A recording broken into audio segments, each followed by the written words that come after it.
Visakha steel plant కార్మిక సంఘాల నేతలపై వివాదాస్పద వ్యాఖ్యలు చేశారు టీడీపీ ఎంపీ భరత్.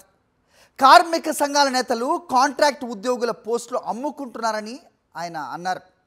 ఉనికి కోసమే కార్మిక సంఘాల నేతలు ఉద్యమం చేస్తున్నారని చెప్పారు. ఉద్యమం లేకపోతే తమ మనుగడ లేదని కార్మిక సంఘాల నాయకులు అనుకుంటారని ఆయన వ్యాఖ్యానించారు.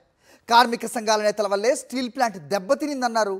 తన దగ్గర మాట బయట మరో మాట మాట్లాడుతున్నారని, కార్మిక సంఘాల నేతలు తప్పుడు ఎజెండాతో పనిచేస్తున్నారని, అందుకే వారిని తన దగ్గరికి రావద్దని చెప్పానని చెప్పారు ఎంపీ భరత్.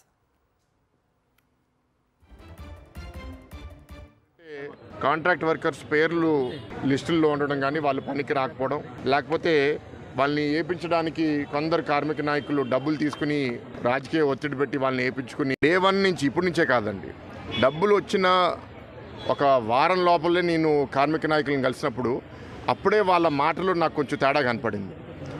ఏంటి అంటే నాకు కొంత అనిపించేది, ఈ పోరాటం వాళ్ళకి ఆగకూడదు, ఈ పోరాటం నడిస్తేనే వాళ్ళకి ఒక ఉనికి ఉంటుంది అనే ఒక ఆలోచనతో బహుశా కొందరు ఉన్నారేమో అనే ఒక అనుమానం కూడా నాకు అనిపిస్తుంది. ఎందుకంటే స్టీల్ ప్లాంట్ బాగుంటే మాకు అసలు ఇష్యూస్ ఏమీ మేము చేయలేము, మేము లబ్ధి పొందలేమని కొందరు ఆలోచిస్తున్నారేమో.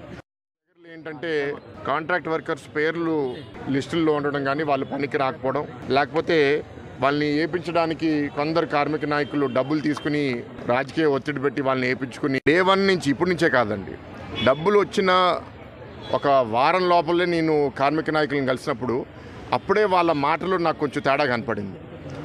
ఏంటి అంటే నాకు కొంత అనిపించేది, ఈ పోరాటం వాళ్ళకి ఆగకూడదు, ఈ పోరాటం నడిస్తేనే వాళ్ళకి ఒక ఉనికి ఉంటుంది అనే ఒక ఆలోచనతో బహుశా కొందరు ఉన్నారేమో అనే ఒక అనుమానం కూడా నాకు అనిపిస్తుంది.